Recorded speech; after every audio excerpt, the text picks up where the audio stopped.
এই বাঁদর ছেলেটাকে নিয়ে। হ্যাঁ, আপনি চলে এসেছেন।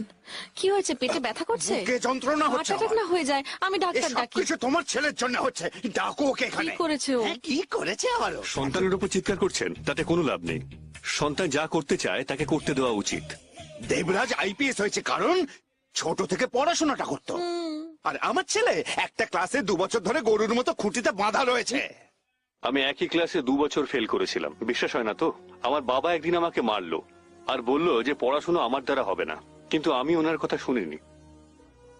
কারণ আমি মনে মনে প্রতিজ্ঞা করেছিলাম যে আমি পড়াশোনা করব, প্রচুর পরিশ্রম করব, আর আমি পড়াশোনা শুরু করব। হ্যাঁ, খুব কষ্ট করেছো। ও তাই করবে। তোমার ছেলে ঘোড়ার ডিম করবে, ও টিভি দেখবে আর বদমাইশি করে করে বেড়াবে। এর লেখাপড়ার জন্য আমি কত টাকা এতদিন খরচ করেছি, সেই টাকার মূল্য আছে এর কাছে? এতদিন অনেক করেছি, আর আজ থেকে 1 টাকা খরচ করবো না এর জন্য। আপনার কাছে কে টাকা চেয়েছে? তুই চুপ কর। আমার পড়াশোনার জন্য আমার বাবা 1 টাকাও খরচা করতে চাননি। এবার নিশ্চয়ই জিজ্ঞেস করবেন যে আমি তাহলে পড়াশোনা করলাম কি করে। আমি পার্ট টাইম অটো চালিয়ে আমার কলেজের ফিস ভরতাম। এবার নিশ্চয়ই আপনি বুঝতে পেরেছেন যে কেন কি আমাকে এত হয়েছে পরিশ্রম করতে বলুন না। কেন তোমার বাবাকে সবসময় বিরক্ত করো? মন দিয়ে পড়াশোনা করো, না হলে তোমার বিয়ে দিয়ে দেবো, বুঝেছো? তারপর সংসার সন্তানের সামলিও। ঘাড়ে বিয়ের দায়িত্ব দিয়ে লাভ কি? বিবাহ বন্ধন তো ওপরওয়ালার হাতেই রয়েছে।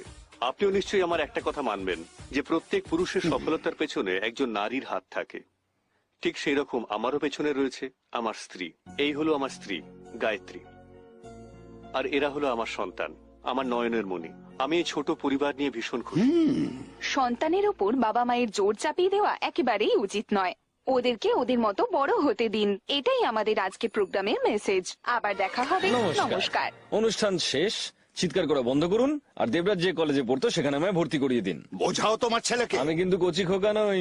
ওকে বলে দাও ওর বাবা আজ থেকে ওর সাথে কোনোদিন কথাই বলবে না। যদি এবছর ও ফেল করে তাহলে কি এইসব বদমাইশি ছেড়ে দেবে?